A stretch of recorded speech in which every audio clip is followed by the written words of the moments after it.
A transição energética é um desígnio que temos perante todos. Todos fazemos parte desta transição energética de uma forma ou outra. Para Portugal, acredito verdadeiramente que é uma oportunidade que não podemos deixar de escapar, pois conseguiremos utilizar as nossas fontes de energia renováveis, que são endógenas, que não necessitamos de ir buscar ao exterior, para reindustrializar e para fazer avançar o crescimento do país.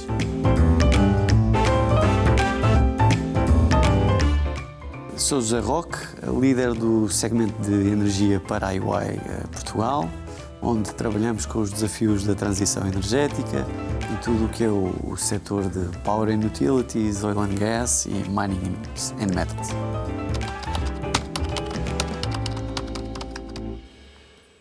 As grandes empresas energéticas estão todas, de uma forma ou outra, a apostar na transição energética. Combustíveis alternativos, fontes de energia renováveis, portanto, um sem número de estratégias de investimento que, no fundo, os alinha com esta estratégia de descarbonização. O que é particularmente agradável de ver em Portugal é que há todo um cluster energético que continua a investir em diversas dimensões, tecnologias e regiões até do país.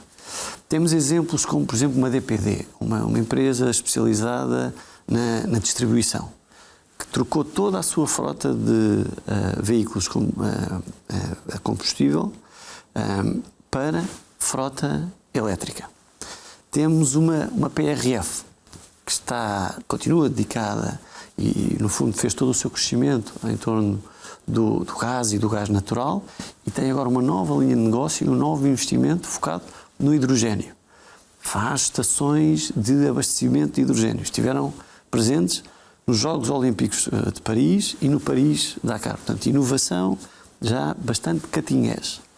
Temos uma UTIS dedicada à introdução do hidrogênio nos processos de industrialização, processos de combustão de indústria pesada, que são processos muito difíceis de eletrificar, e descobriram aqui uma maneira mais eficiente e eficaz de melhorar esse processo com a introdução do hidrogênio. Acho que todos nós temos um pouco essa experiência quando andamos até pela autoestrada e vemos os painéis solares, o autoconsumo, a surgir no topo de casas, de fábricas, de complexos industriais. Portanto, isso, no fundo, também é uma diversificação de fontes energéticas. Nós tivemos com a guerra da Ucrânia e com a crise do mercado de gás, com uma subida vertiginosa dos preços de gás, um acelerador considerável para toda a indústria. Os agentes económicos pautam-se por decisões maioritariamente economicamente racionais. Portanto, tudo o que lhes atinge o P&L, a sua demonstração de resultados, olham com muito carinho. Quando o preço do gás disparou, estas indústrias pesadas tiveram que procurar alternativas. E não é de um dia para o outro que tudo isto se faz. A tecnologia também não está presente para todas, mas existem muitos projetos já a caminhar nesse sentido para introduzir novos combustíveis, alternativas e também esta eletrificação que estamos a ver no país. A Madoco é um muito bom exemplo, que vai investir 1.000 milhões de euros em amónia e metanol verde. Vemos também o projeto do Nazaré Valley em torno do hidrogênio verde para a introdução nestes projetos, nestes processos industriais de difícil descarbonização, como a indústria vidreira, cimenteira e da cerâmica. E outros exemplos, vimos recentemente a introdução de um autocarro elétrico, uma parceria da Flixbus e da EDP, numa linha Lisboa-Porto. Temos a Sociedade Coletiva de Transportes do Porto, também já com biometano, vários autocarros também já a operarem com biometano. Portanto, a transição energética está efetivamente a acontecer. Estes novos negócios, esta expansão do velho skill set energético está também a acontecer e está a materializar-se.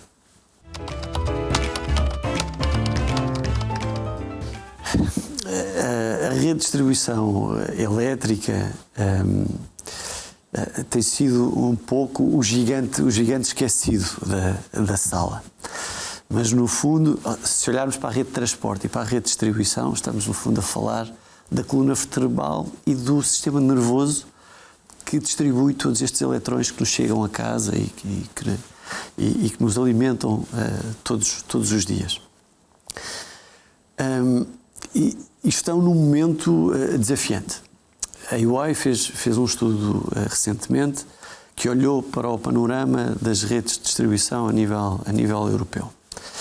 E concluímos bastantes coisas, mas alguns highlights são precisos 67 mil milhões de euros anuais para que as redes de distribuição não sejam 67 mil milhões de euros anuais para que as redes de distribuição não sejam um obstáculo à transição energética. Ou seja, com o aumento esperado, ou quase a duplicação do consumo esperado de energia elétrica até 2050.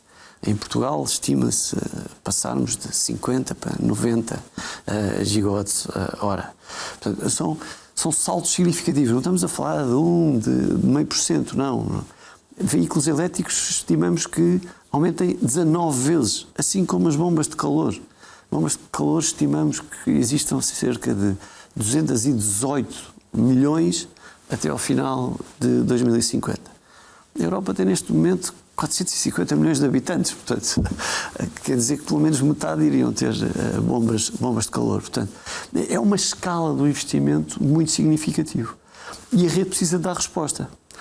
Precisa de responder a este desafio de transportar os eletrões, e neste caso os eletrões verdes, de onde eles são gerados para onde eles são precisos. Uma das coisas que notámos também neste estudo foi que mais de 30% dos ativos críticos, transformadores, subestações, linhas, têm mais de 40 anos na rede. Portanto, o risco não é só económico, é também operacional. Nós estamos a ver recentemente, infelizmente, o caso dos Países Baixos, que estão com a sua rede completamente congestionada. O que é que isto significa?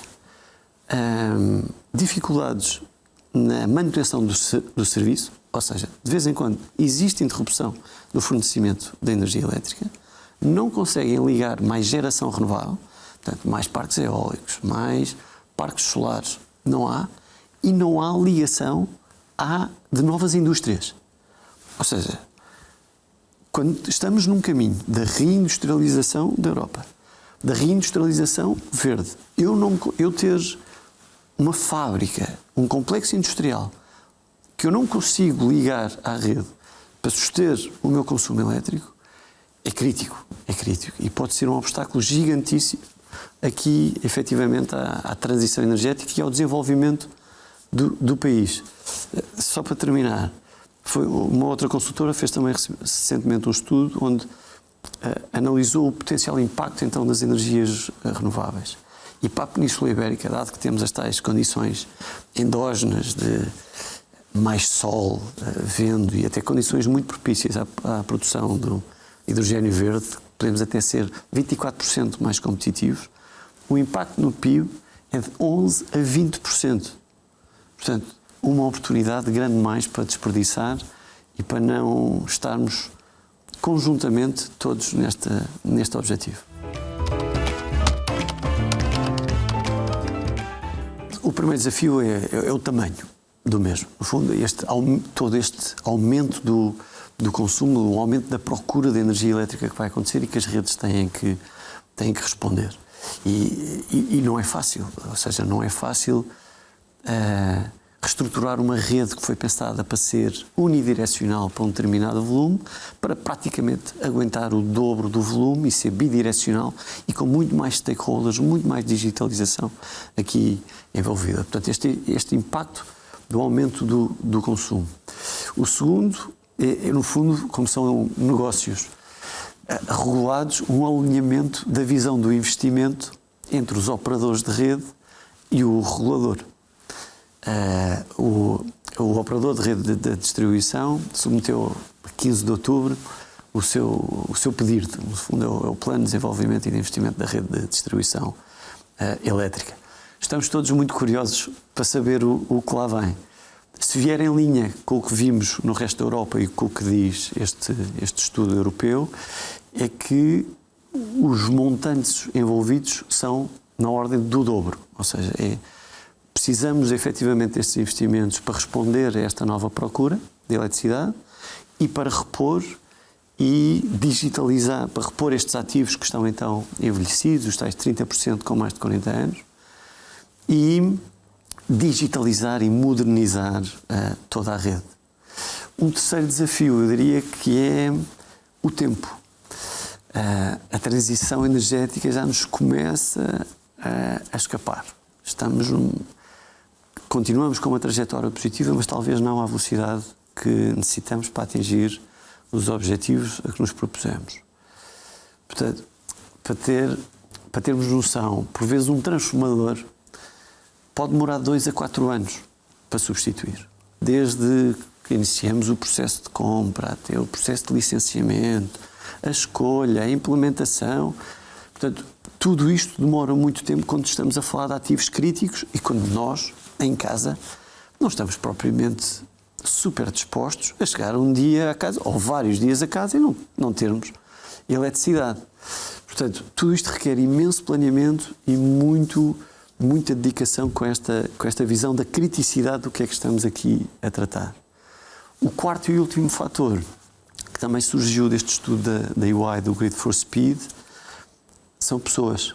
Nós estimamos que sejam precisas mais de 2 milhões de novos empregos, entre diretos e indiretos, só para as redes de distribuição, para conseguirmos capacitá-las para esta transição energética.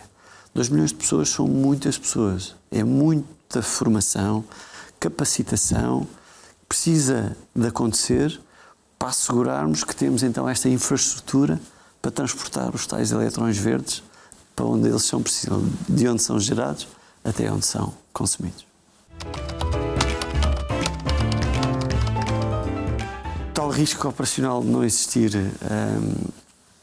fornecimento de energia elétrica, com todas as consequências para a atividade económica que isso tem. E como parte também deste estudo a nível europeu que fizemos, descobrimos que se não capacitarmos as redes, efetivamente, as redes de distribuição elétrica, para esta resposta a este desafio, corremos o risco de não ligar 120 milhões de bombas de calor. Portanto, um esforço de eletrificação e descarbonização significativo. Algo como 240 terawatts-hora de energia elétrica destinada à industrialização, portanto, de onde uma boa parte dos nossos empregos dependem, também a não acontecer. O tal exemplo de ter indústria à espera de energia elétrica para se ligar. 1.220 gigawatts de capacidade renovável, ou de geração renovável, que também não é ligada. Para termos noção, são 1,6 vezes a capacidade total de geração renovável que temos hoje em dia na União Europeia. E depois, voltando àquilo que no fundo é o driver de tudo isto, algo como 33% a 37% da descarbonização que queríamos a não conseguirmos atingir. Portanto, mais uma vez, os impactos são significativos quando olhamos para os números, trabalhamos e vemos o tempo que as coisas efetivamente levam e o planeamento, coordenação que tudo isto necessita.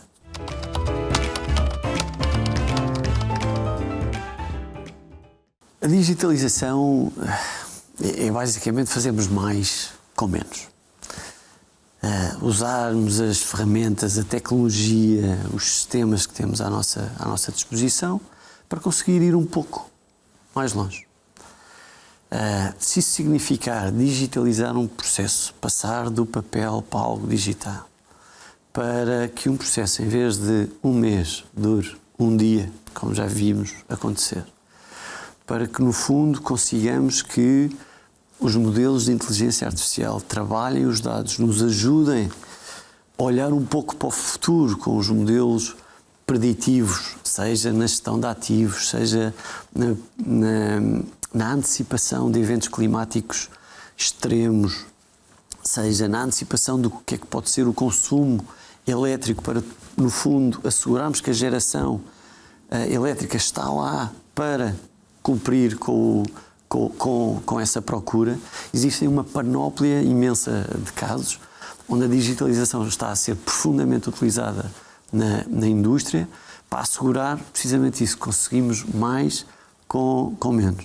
Nós, como EY, estamos profundamente investidos nesse caminho. Fizemos recentemente um projeto com o operador de rede da distribuição que tinha a ver com a gestão da vegetação. No fundo, utilizando modelos de Big Data e depois indo buscar fontes como imagens de LiDAR, imagens de helicópteros, ordens do terreno, fotografias. Criámos 2 modelos, um que no fundo previa como é que a vegetação cresce em torno das redes de distribuição, neste caso de alta tensão e da média tensão, e outro segundo modelo que permitia identificar o risco dessa vegetação entrar em contacto com linha, que é algo que naturalmente não se quer. A complexidade de tudo isto, de estimar para Portugal continental as diferentes espécies que existem em toda a nossa floresta, nas várias regiões do país, foi um desafio inacreditável e que trouxe benefícios de eficiência e eficácia depois para a gestão da vegetação imensos.